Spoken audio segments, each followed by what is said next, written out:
Good morning, y'all. Fantastic Friday. Tommy the Hammer in the Corner Productions. I'm here with my boy Carter. What's up? What's up?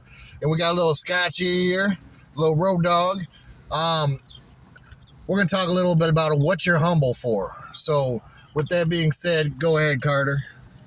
Well, humility's an action statement. You know, it's like gratitude. What makes me humble? Knowing that I came from the bottom and I have a place to go today. Knowing that my family and friends care about me.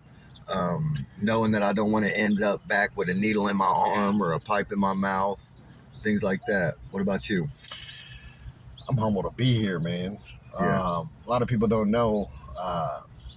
When I overdosed the first time, my heart stopped for 6 minutes. Mm-hmm. I ended up with 9 broken ribs, a broken clavicle, and it was my wife and a gas station attendant who saved my life. And just the grief I could picture in her face, 6 minutes, man. Yeah, I can mean? relate to that. I overdosed in front of my kids, man, and the sheer terror of me coming back to on their face, man, will definitely humble you real quick, make you think twice. For sure. And, I'm very humble nowadays with my Godsmack. He gave me a purpose, and what the doors open, the reason we do this is to help people. You know? For sure. What we giveth, we give on, Mm-hmm. So that's a big thing. So we just started. We're going to be doing this rolling podcast. Just a little something small to help the community and stuff. What do you got for acceptance, man? Man, acceptance is the key to my successes today.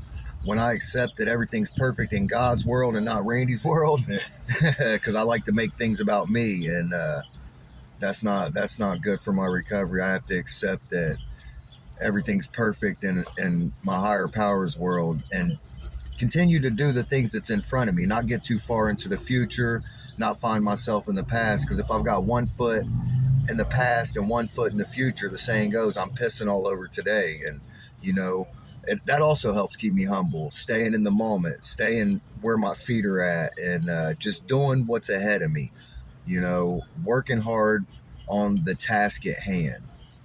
Don't get overwhelmed. No. I mean, that's the big thing. And like I picked up from JD, be the lighthouse, not the tugboat. Yeah. You get out, you're fresh and you got all these thoughts and that.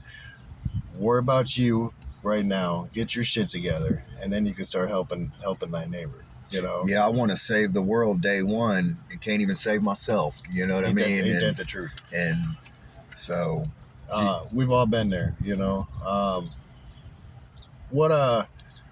How you doing today? I mean, it's Fantastic Friday, man. Friday, man. I'm doing great. I just got a break from group. Gratitude to be doing this right now. By the way, thank you guys for helping keep me sober today. You too, Tom. Just, I never thought that I would be a point in my life that I'm at right now. My best friend back home, super supportive. I have relationships with my family. I have a good, I want to call it my sober support network because they're all sober, but the network of friends that I've made, I'm just so grateful. You coming out here, taking time out of your day to spend some time with me to help other people, and just, man, if I was doing any better, the cops would be looking for me, I feel like. There you go. You touched on something that I've been writing about, stinking thinking. Yeah.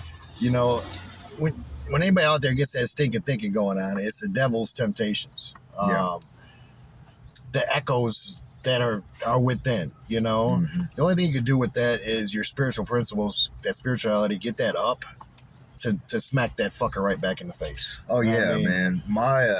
My brain will talk me into any lie that I want to achieve any goal that I want. So I have to be real careful to work on those cognitive distortions to make sure that what's going on up here is legit.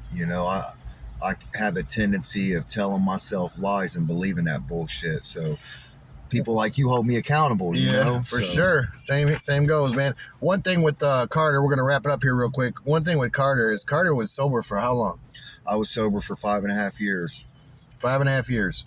And like we just said, that stinking thinking comes involved. So stay the process, stay your, spirituality, do your daily inventory, and one day at a time. Hey, man, if ain't nobody told you today, I love you and so does God. Keep your guys' head up, and thanks for keeping me sober today. Love y'all. Godspeed. Godspeed.